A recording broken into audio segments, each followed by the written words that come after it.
Hey friends, welcome to the Rhythms for Life podcast, where each week we talk about rhythms for building resilience so you can take charge of your mental, spiritual, and relational health. These ideas come from Rebekah's best-selling book, Building a Resilient Life, How Adversity Awakens Strength, Hope, and Meaning. So grab your copy, invite your friends, and let's build resilience together.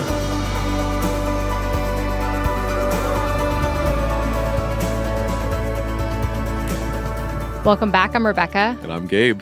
And we're back. It's been a minute, right? It's so good to be back. We have enjoyed a great summer and a bit of a break from the podcast. And this fall, we're excited about so many great conversations around physical health, emotional health, mental health, all the things you've loved about Rhythms for Life.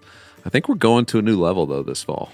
Yeah, we're excited. This is season 10 for the Rhythms for Life podcast. So if you're new to us or if you've been with us since the 2019 or going into 2020, you know that there's so many topics that we have loved talking about in our Rest, Restore, Connect, and Create rhythms. And the rest is the inner life, the spiritual life, restore is the physical life, connect is the relational life, and create is the vocational life. So this season, we've got some fun conversations lined up. Conversations about hormones and perimenopause. Gabe, I'm excited. Are you excited? No, I'm so excited about that. Ladies, if this is a conversation you're in, I don't know if you want me in that conversation. Rebekah and I are debating if I should even be a part of that maybe not.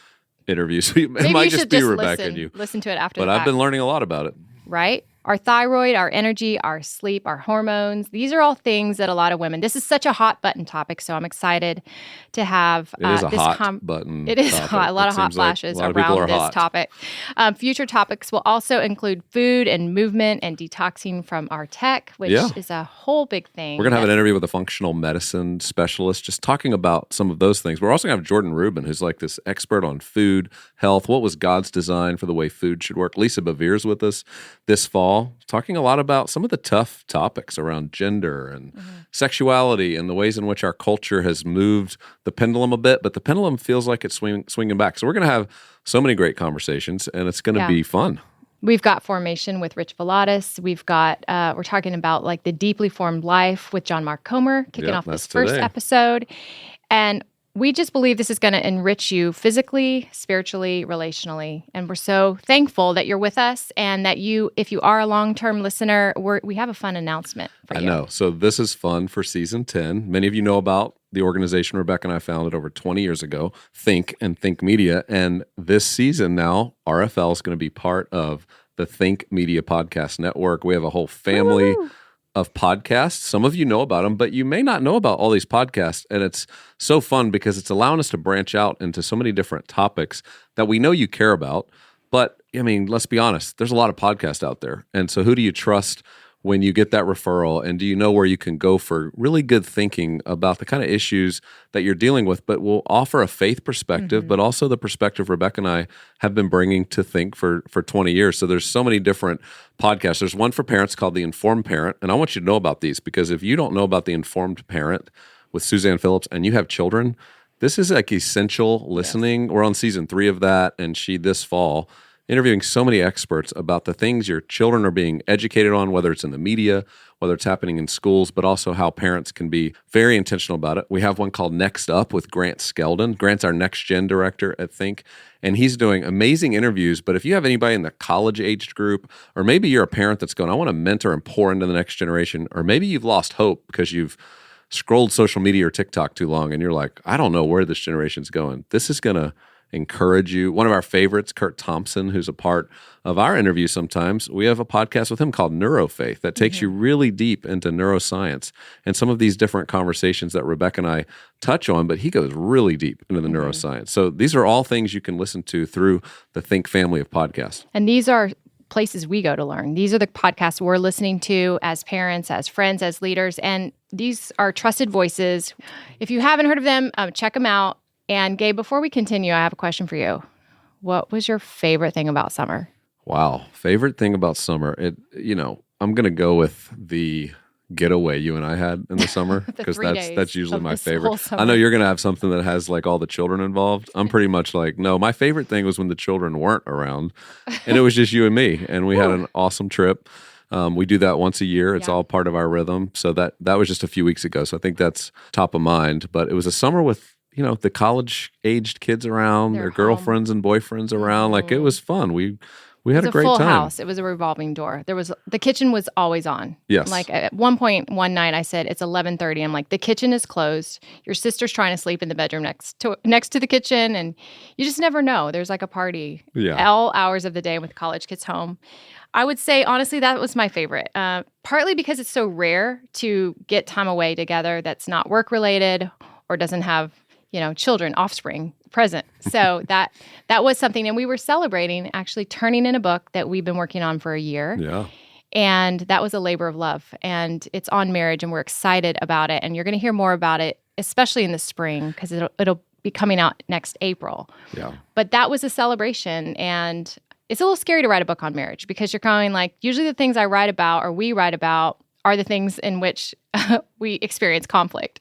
And this was the opposite. It was such a sweet, uniting project for us that, it forced us to even like lean even more into some conversations and process things together. And we're coming out on the other end more united than ever, which is the goal of the book. So I feel like so far so good. And you'll hear more about it. But, anytime you write about marriage, it's like, it feels like you're inviting conflict into your marriage, but we experienced something very different. It was very healing and such a good process. And it's also quite vulnerable when you have to write a chapter on sex. So that was no, you couldn't wait for that. Actually, well, I think it's important. We right, guys. Anybody listening? I think that's an important thing. He said men will to, not read a book on marriage if it doesn't mention sex. That's correct. Right. And I think if you don't understand that as women, you're going to love that chapter. So, well, let's just say Rebekah had to go in and dial it back several times and just edit and edit some more and edit a little bit more. Well, you just made it better. So it was great.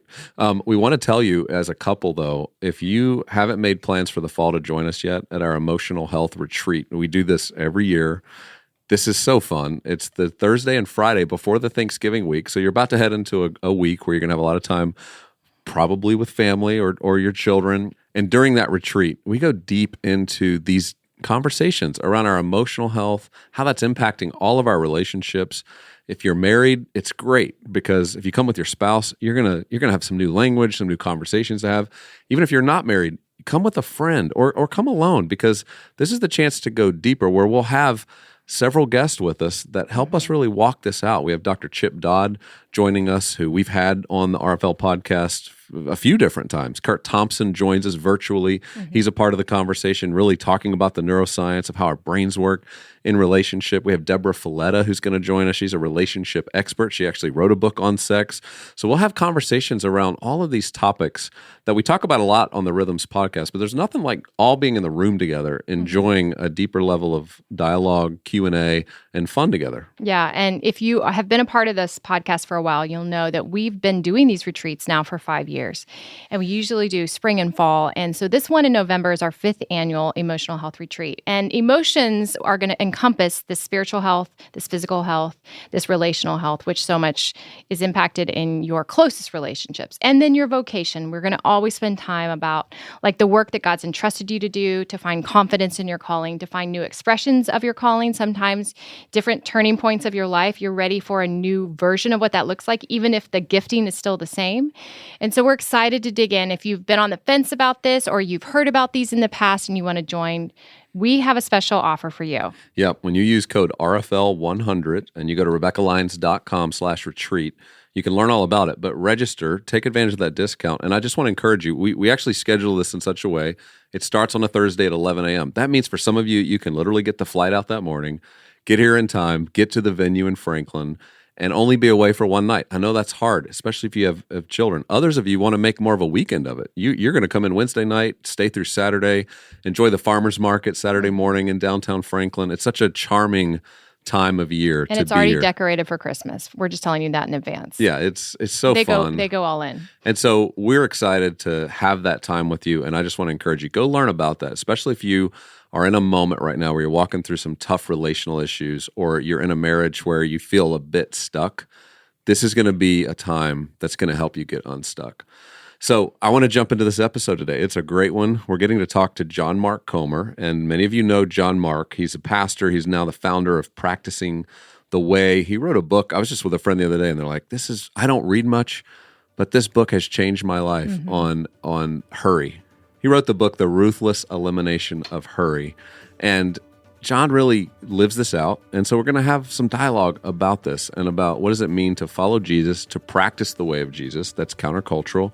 That's a little bit different. But we wanted to start the season because we believe this place of rest, we believe this place of really being grounded in what truth is and what God's designed for us as humans, how we're supposed to live so that we actually flourish, is what these conversations are all about. So there's no better way to start than listening to John Mark. So let's listen in now to our conversation with John Mark Comer.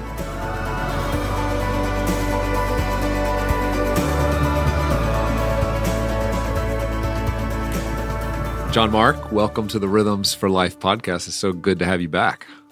It's really happy to be here. That podcast title alone, you won me over with. So very happy to see both of you.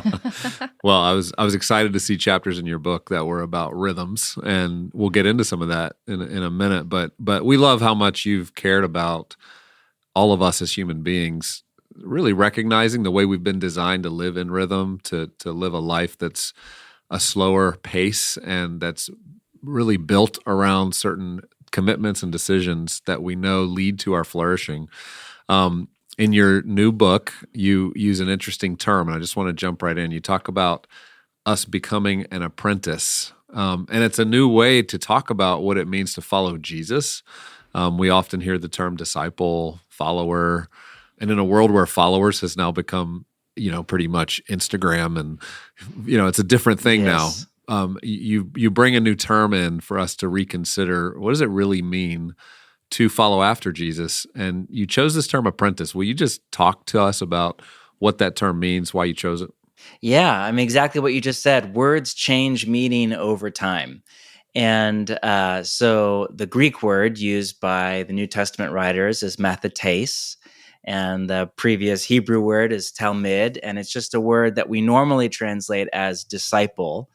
It most literally means learner, but unfortunately, we import our kind of Western model of education into that. So I hear learner and I think, oh, somebody that listens to a lot of podcasts or reads a lot of books or goes to class or has a PhD. But that's not the model of learning in the ancient world or most of the world today, which is much more holistic and embodied and relational and experience-based.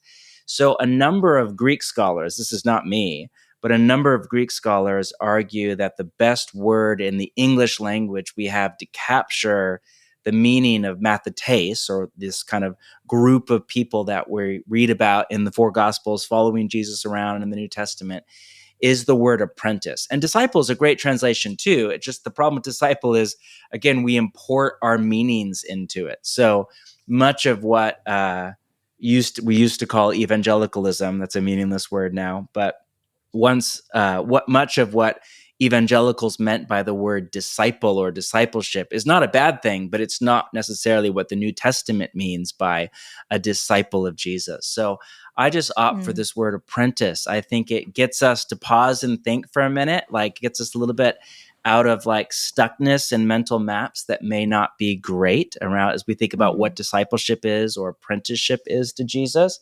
And I think it puts us into some new mental models that I think are closer to what Jesus and the New Testament writers had in mind. You talk about 3 goals of an apprentice. Can you describe what those are? Yeah. So one of my contentions is, and this is kind of insider info for people that grew up in the American church, is that a lot of what we talk about, like I just said, about discipleship is kind of divorced from its first century context. And people don't realize that Jesus did not invent discipleship. He was not the first rabbi or the last to have disciples. Even in the New Testament, John the Baptist has disciples. The Pharisees have disciples. Paul was previously a disciple of another Jewish rabbi named Gamaliel before he became a disciple of Jesus. So this was part of Jesus' first century Hebrew world. And it was actually a formal part of their educational structure. It was the pinnacle of their educational paradigm, kind of like a PhD program or a postdoc graduate program would be today. It was very prestigious. It was really hard to get into. But if you were one of the lucky few who made it into an apprenticeship program under a rabbi, you basically had 3 goals. And the first goal was to be with your rabbi. So when a rabbi said, come and follow me, it didn't mean exactly like you said, Gabe, like click a blue button on Instagram to like see what I'm doing through a curated feed. It was a literal, it was not a metaphor. It meant like literally, come, I'm walking to Jericho tomorrow. Come walk with me to Jericho and learn along the way. You would be with your rabbi. You would live with them, sleep next to them, eat meals next to them, spend all day, every day with them for a period of your apprenticeship. Secondly, you wanted to become like your rabbi. Your goal, this is, thousands of years before Western style radical individualism, where we're all trying to be special and unique.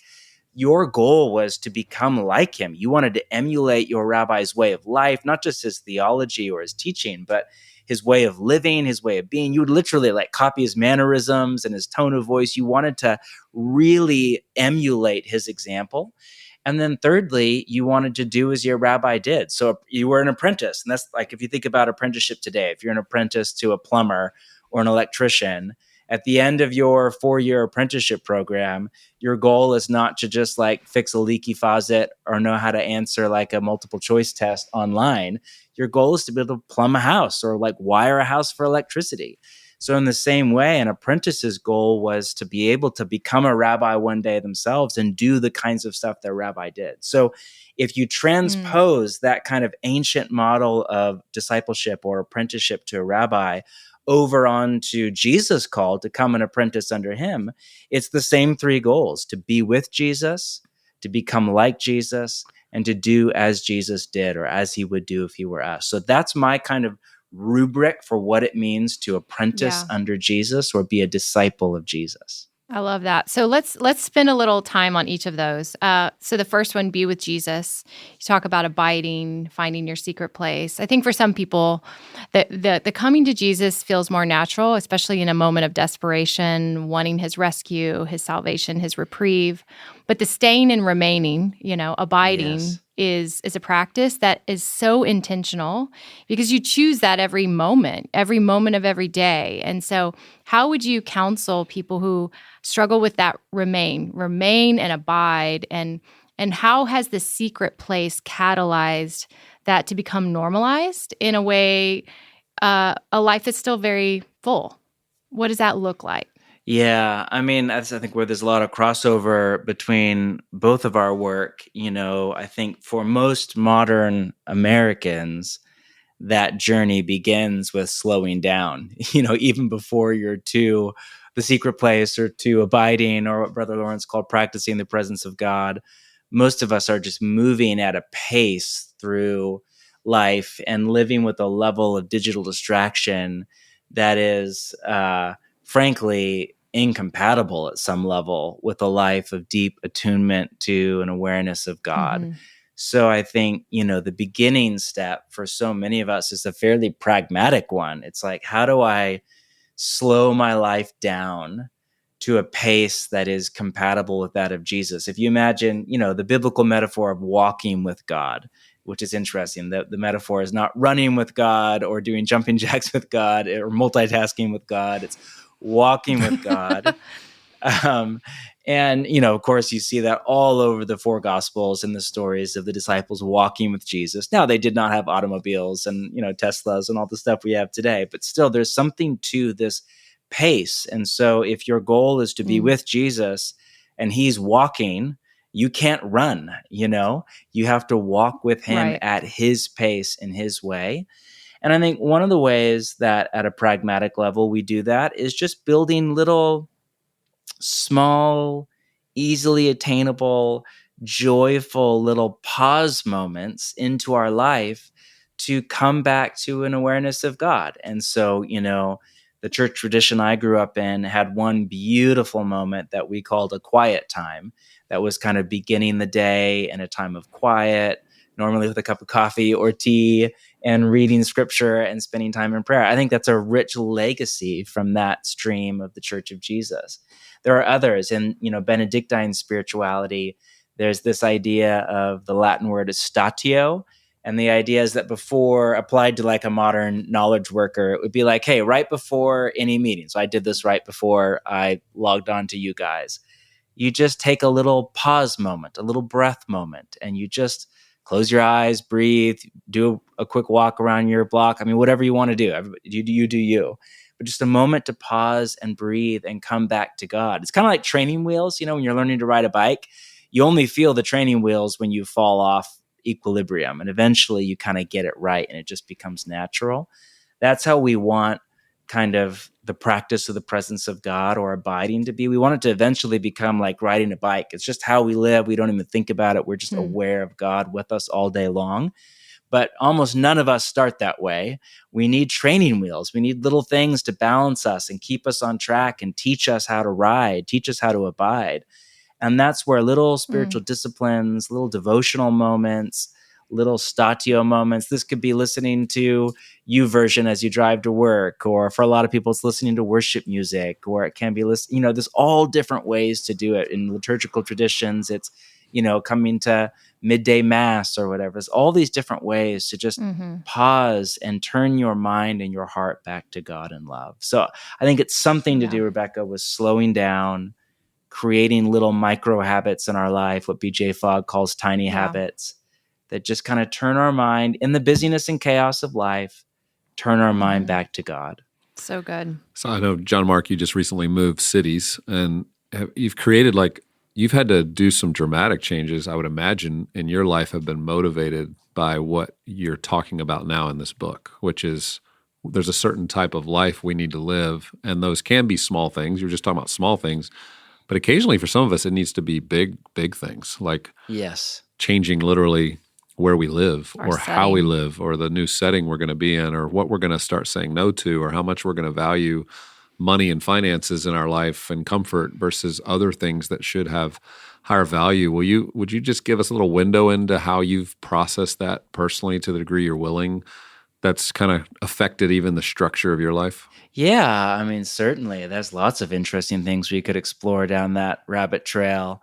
I think, you have to start with a disclaimer that a lot of those larger changes are functions of privilege at some level. And that's not bad, but we just, I think, need to have a sensitivity to not all people can just decide to quit their job and move to whatever, But I think often we underestimate the amount of mobility or access we have to different ways of life. And I think there's, one of the great temptations for American Christians as we kind of move out of a Christendom era is a lot of American Christians still think they can live a typical American life and follow Jesus at the same time.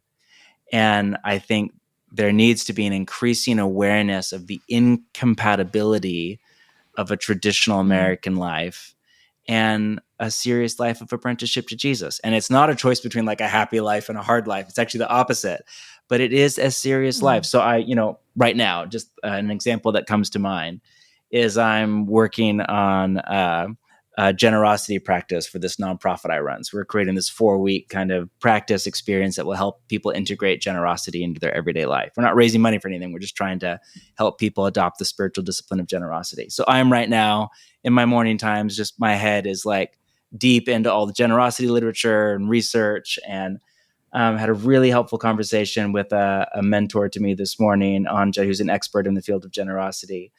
And he had the best point. He said, as a general rule, this was his interpretation of the New Testament, because obviously one of the great challenges with wealth is that it's relative.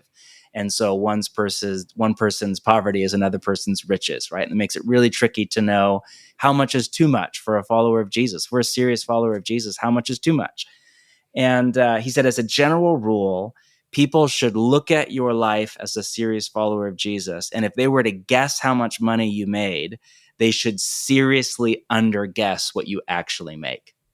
Meaning you should be living at a lifestyle that is significantly below what you actually are able to generate in order to live simply and live in radical generosity toward the poor and the needs of the kingdom of God. And that's a principle. That's not a concrete rule. But I thought, man, heck yes.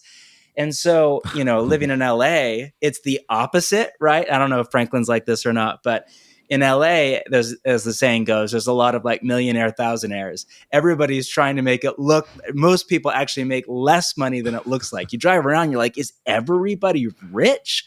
You know, it's like Orange County would probably be the epitome of this. You were just down at Saddleback. Orange County is apparently one of the most in-depth counties in the entire country. It's just like a different level of indebtedness. So most of our cultural is like the opposite. People actually have less money than it looks like most of them have because of all of the cultural trims and trappings. The hope would be for us that it's the opposite. So I don't know if that's getting at the right answer to what you were asking, but I think there's something there to really learning to adopt a different way of life. Now, that doesn't mean that we need to go full Amish and like have odd beards and, you know, have some very conspicuous kind of way of being in the world. But there should be a quiet rebellion in our heart in the positive sense of that word, and a quiet kind of subtle, conspicuous nature to the way we live. And sometimes, you know, the beauty of our world is basic Jesus stuff is becoming increasingly radical. So living in community, Sabbath, practicing generosity, living below your means. I mean, it's just basic Christian stuff is with each passing year becoming more and more crazy to the eyes of the world, which is beautiful. It makes it really easy to stick out. The thing about living like Jesus, being near him and doing what he did, I mean, you think about him as a carpenter growing up in a trade, learning a trade that an apprentice obviously would have to sit with and really learn that skill.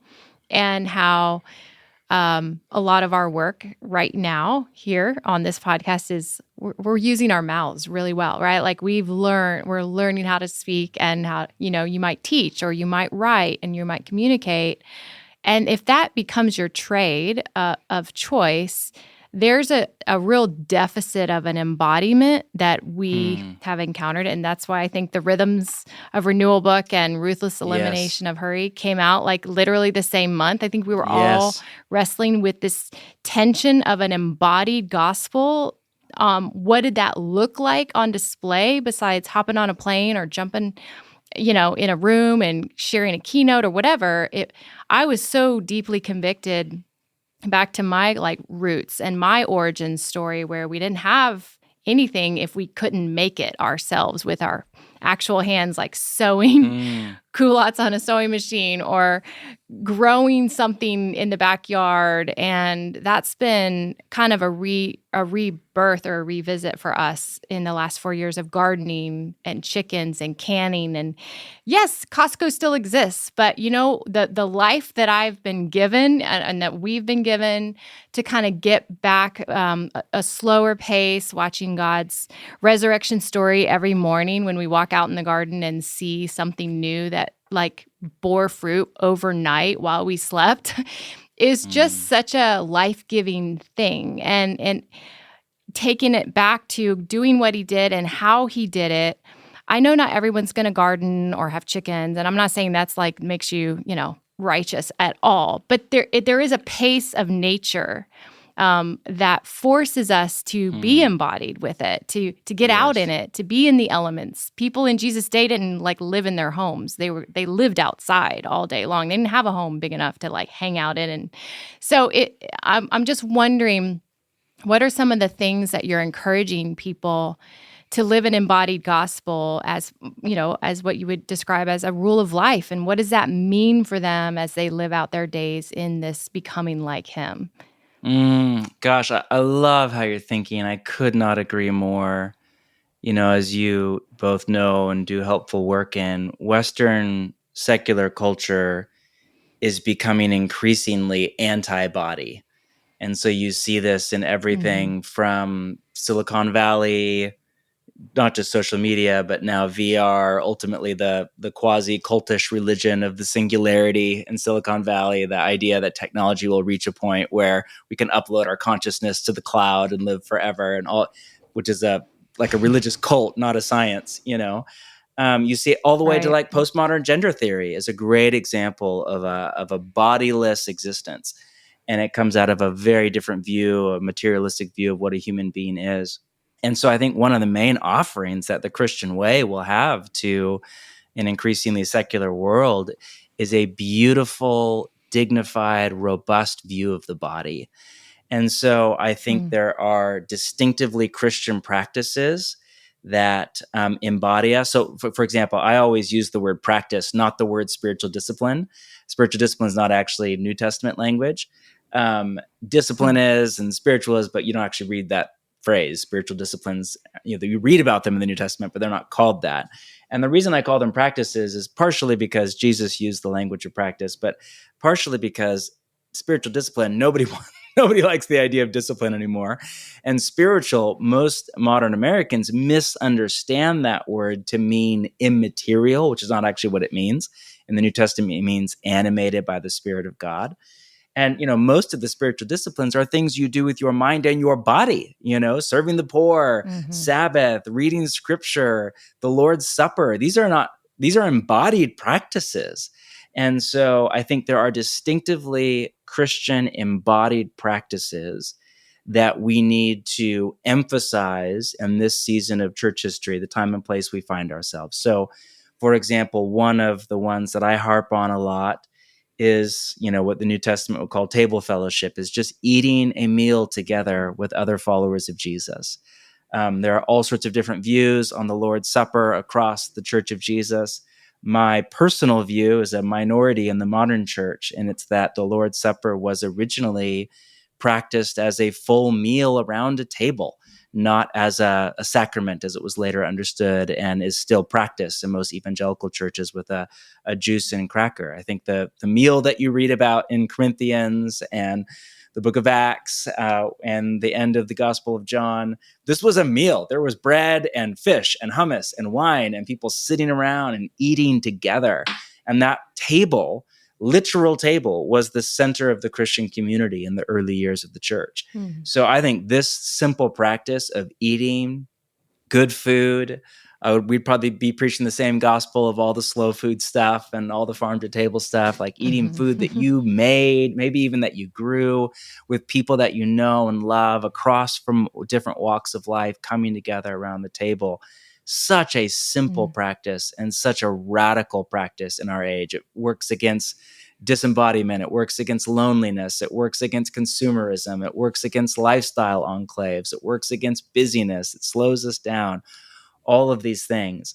And then there are other practices that are not distinctively Christian, but I think you're right. I have the same intuition as you. Albert Borgman, who's the philosopher of media at the University of Montana, I think, had this concept of how culture is becoming increasingly fragmented by TV media. So he was writing actually before the digital age, just talking about the impact of TV on culture. And he said what we need in our modern era is what he called focal practices. And these are just embodied practices that bring us back to what, Csikszentmihalyi would call flow, just where you're just deeply in your body, deeply in the moment. And this could be gardening. It could be, for me, I love reading fiction. It can be making love to your spouse. It could be riding horses. It could be fishing. It could be any number of things. For me, I've just started growing trees. This is I'm obsessed with trees. It's my nerdy thing. So I've just started growing oak trees from scratch because we moved to California. So I go on these hikes at the right time of year and I get the acorns and I gather them and I test them and I plant them. And right now I have 6 oak trees that I'm growing, and my brother and I are going to bonsai a couple of them and see what we can do with them. So it's just like a nerdy little, it just gets me out of my head. I'm just in the dirt and I'm messing with trees and I'm learning how to bonsai them and I'm learning how to, and so it might, for my wife, it's bird watching, and she's trying to train the birds in our backyard. We live up in the mountains. So she got 1 to land in her hand so far, and she's got 3 others she's working on. So, it can be canning vegetables, doing a garden is these are not distinctively Christian practices, but they get our bodies in touch with the goodness of our life on this earth before God. And, the soul is the soul, the body is the body. The more we can train our body to be in the moment, or train our mind to be in the moment and in our bodies, the more we'll carry that capacity for attention, focus, patience, stillness into our life of prayer. One of the main, interesting, my wife is working right now with somebody who's a brand new Christian, comes from a wildly spiritual background, not a Christian background. He's had a radical encounter with Jesus, is beginning to follow Jesus. And, my wife was saying that this brand new Christian is hearing God's voice in prayer more than most mature Christians that she knows. Like, she has an extraordinary capacity to hear God's voice. And my wife's theory was because she was such a hardcore mindfulness, Buddhist meditation, embodied yoga kind of person, that she has so honed her body's capacity and her mind's capacity to be present to the moment, that now that she's been baptized into the Trinitarian reality of God, all of those capacities are now activated for the purpose of hearing God's voice. And she actually has more human capacities to attune to God's voice than many more mature Christians do, who are just on their phone constantly and dinking around on TikTok and busy and watching TV and not connected to their bodies. So I think, one of the early church fathers said, how you are outside of prayer is how you will be inside of prayer. Meaning, if outside of your prayer, you are not in your body, you're distracted, you're on your phone all the time, you're multitasking.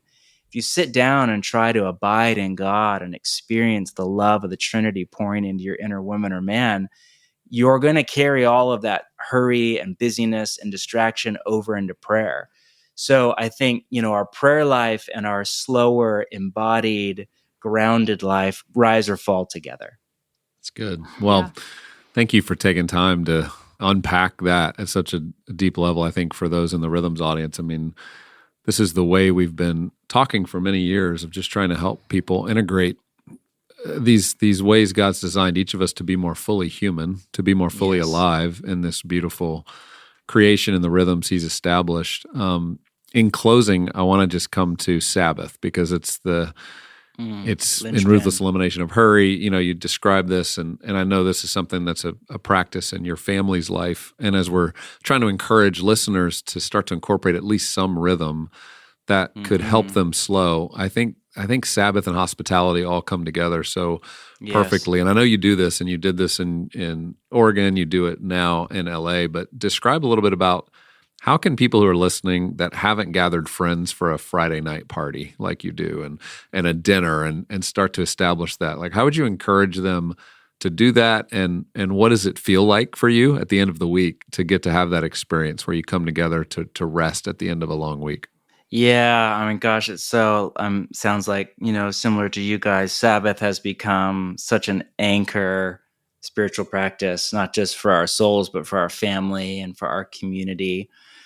We've been practicing Sabbath for a very long time, and it took us forever to kind of find our way into it. When we started, there was almost nobody talking about it other than Pete Scazzaro. I would say a word here or there. And now there's much more chatter about it. Although I think there's very few people that are actually keeping Sabbath, but there's at least a lot of talk about Sabbath. So it's at least on people's radars now. And it's hard because, I mean, you're so going against the flow of culture. I mean, Sabbath used to be legally built into the framework and the structure of Western culture with, blue laws and stuff being closed on Sunday. So, and church attendance being a part of the culture. So it's very hard. Now you are literally fighting the whole inertia of a socioeconomic system. That is not easy to do. But yes, a turning point for us was, 5 years ago, maybe 4 years ago. I think I was listening to Tish Harrison Warren, or somebody was talking about the fourth commandment, Sabbath. And I was well aware of its connections to social justice. If you think about the fourth commandment and how the Sabbath command is for you and your servants and your animals and all under your sphere of influence. But she was just pointing out that Sabbath is a communal discipline. It was designed to be done by a community together. And again, I just run everything through the grid of Western radical individualism, because it's just the air I breathe. It's just how I operate in the world. I don't even think about it, just because I am a modern person. And I forget there are whole other ways of being in the world. And so that really hit hard. Like, oh, wow, Sabbath is not like a quiet day for introverts. Sabbath is actually a communal practice. And so we began to kind of augment how we would keep Sabbath. And we had already kind of switched over to starting at night, and we began just starting with a meal with our community, and we started doing open table. It was like, all right, we're going to do Sabbath dinner. on Friday night to Saturday night. We're going to turn off our phones. We're going to put them in a literal black box. And we just reached out to our home community, this kind of people that we did life with, and a couple of our family members that were in town, and just said, all right, open table on Saturday night. We did soup every single week. So it's like if somebody wanted to come last minute, it was easy to add it. My wife would do homemade sourdough bread.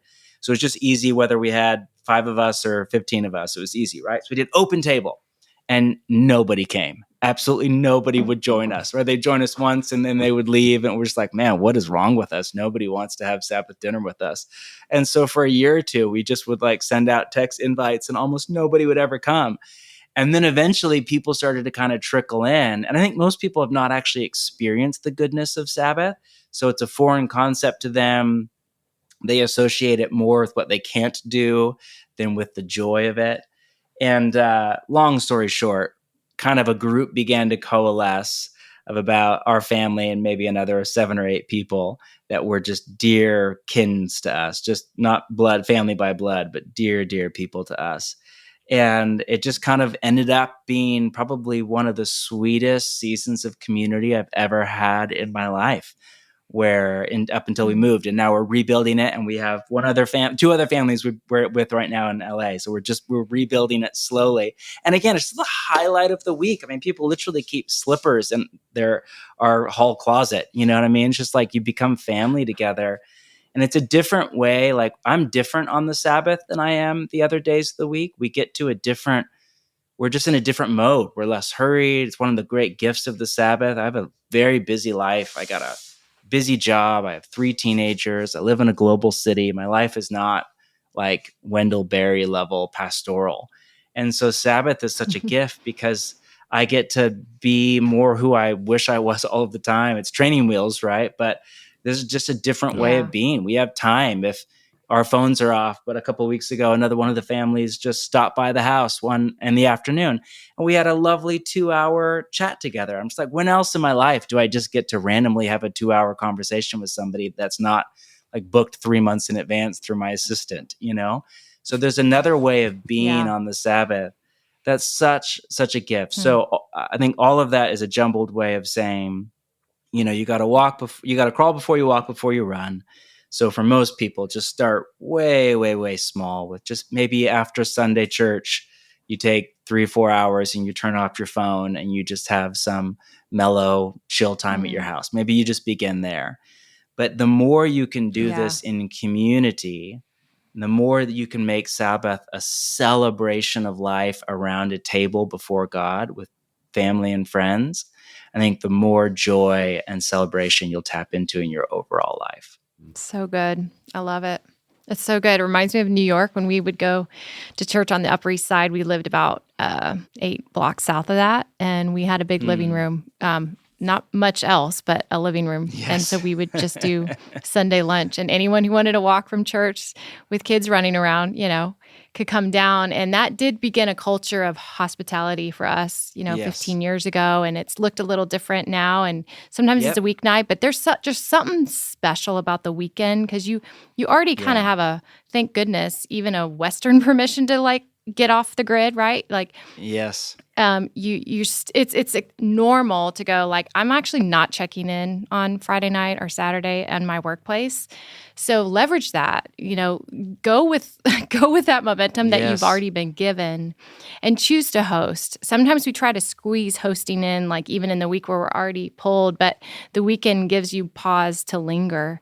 And I love just the simplicity of, we call it like potluck over perfect. Like I'll make the main thing and then everyone just brings and piles on. And then that's what we do. It's a sweet thing. You don't have to be you don't have to be this host that's got, you know, the 5-star review of, you know, all your cooking, but just make room, open the door. Yeah. People love to bring their favorite thing. Well, John Mark, thanks for sharing your book, Practicing the Way. Be with Jesus, become like him, do as he did. We couldn't recommend it more for people that are living this rhythmic life and wanting to get closer to Jesus. So thanks for the way you're leading in your own life, the way you're embodying it and bringing us along on the journey and opening up to us. And so thank you. It's great to be with you again. So grateful. It is my joy, honor to be with you. Thanks for having me on. Wasn't that amazing? Yep. I always love talking with John Mark. It's always encouraging, grounding. And his voice is so peaceful. Like you just feel like your heart rate just lowers a little bit. And he's got that Southern California vibe so now. chill. Even though he's from the Northeast, it's like it all works together. It that works. West Coast feel. One of my favorite things he said was tiny habits that turn our mind back to God. Yeah. This idea of rhythms here on the podcast is that this transformation happens one small step at a time. So it doesn't have to be a big thing, but even just the smallest pause.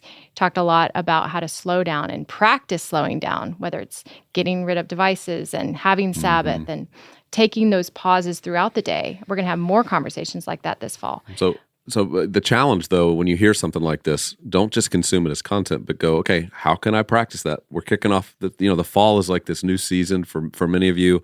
Children are back in school, but you get this one chance to go, I'm going to prioritize this for the coming 12 weeks. And so is there anything you heard today that you're like, okay, I'm going to start taking a little more time for myself. I'm going to journal. I'm going to pause and integrate a new practice that maybe I've never had before. Mm-hmm. Yeah, so whatever that is, whatever that small expression is, what's really important for the brain is for you to be consistent. So it's not like one day where you spend 2 hours with Jesus, but that's it for the whole week. Take a smaller dose and do it every day, and then you'll really start to see the results. Yeah, that's great. And thank you for being with us again for this whole season. We're excited. So many great guests. Just make this part of your routine. I know it's been a few months since you've heard from us, but we hope we're part of that practice of listening, of learning, of cultivating your heart, your soul, your mind in the coming days. And don't forget, if you want to join us, November 21 and 22 in Franklin, go ahead and reserve your spot. Use code RFL100 to save $100 on joining us at the Emotional Health Retreat. And you can do that by going to RebekahLyons.com/retreat. We look forward to seeing you next week.